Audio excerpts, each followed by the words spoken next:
원장님들 샵 단톡방에 고정적으로 회의하고 논의하고 조회하시고 이런 것들이 그런 관리 체계들이 근로자성을 인정하게 되는 징표일 수 있습니다. 미용실 원장님들 꼭 주목해주세요. 요새 디자이너분들 구하기 쉽지 않아서 수수료 비율 올려주시면서 데리고 있으시려고 하잖아요. 이렇게 잘 대접해주고 여러 가지로 자유를 봐줬는데 퇴직금 청구하면 얼마나 배신감이 크겠습니까? 개인 사업자니까 프리랜서니까 퇴직금 없다는 말 이제 옛말이 됐습니다. 노동청과 법원에서는 미용사분들도 근로자로서 대우했다면 프리랜서가 아닌 근로자로 보고 있는 경우가 늘어나고 있습니다. 오늘 제가 원장님 샵 위험한지 안 위험한지 5분 만에 다 진단해 드리겠습니다. 서울의 한 유명 헤어샵 원장님 이야기입니다. 디자이너가 직접 사업자 등록도 했고 카드 단말기도 따로 썼습니다. 완벽한 프리랜서였죠. 그런데 대법원까지 가서 패소했습니다. 왜냐?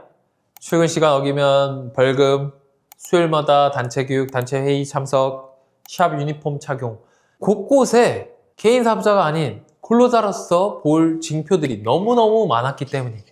결국은 이러한 것들이 종합해서 지휘 감독을 받았다라고 인정을 한 겁니다. 원장님들 샵 단톡방에 고정적으로 회의하고 논의하고 조회하시고 이런 것들이 그런 관리 체계들이 근로자성을 인정하게 되는 징표일 수 있습니다.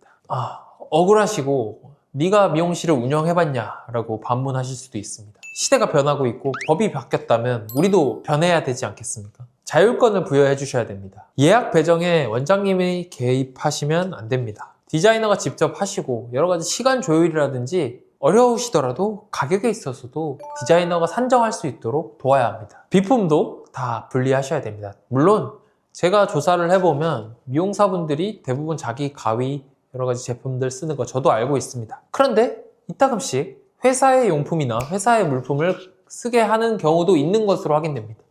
이 경우에는 근로자로 인정받을 가능성도 좀 더 높아지겠죠. 지각한다고 눈치 주시는 것은 좋지 않습니다. 물론 고객과의 약속은 반드시 지켜야 되죠.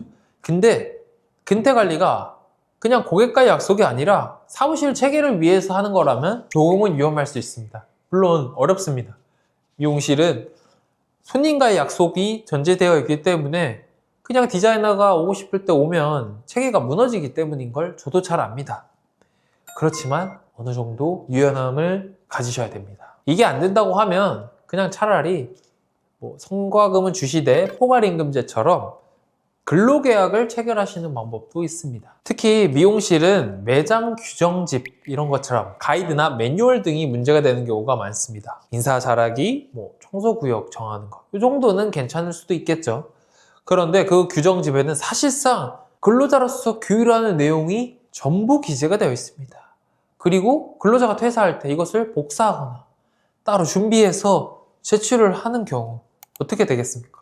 당연히 근로자로 인정을 받는 겁니다. 이미 노동청에서 연락을 받으신 원장님도 계실 거고 과거에 경험하셨던 분들 또 미래에 경험하시게 될 분들 다 다양하실 거라고 생각합니다. 불안한 마음으로 이 영상을 보고 계시다면 현실을 직시하고 인정하고 정확하게 근로계약을 체결하던가 아니면 프리랜서 계약을 체결하시되 지금의 관리 행태가 아닌 조금 더 프리한 형태로 제공을 하셔야 됩니다. 조금 더 늦기 전에 미용실을 위한 인사노무 컨설팅을 받으시기 바랍니다. 제가 준비해 드리겠습니다. 나중에 수백만 원, 수천만 원 퇴직금이나 여러 가지 4대 보험 소급 당하는 것보다는 지금 얼마 더해서 투자해서 진단하는 것이 맞습니다. 프리랜서와 각종 사업자를 위한 영상을 받아보고 싶으시다면 좋아요, 구독, 알림 설정 부탁드립니다.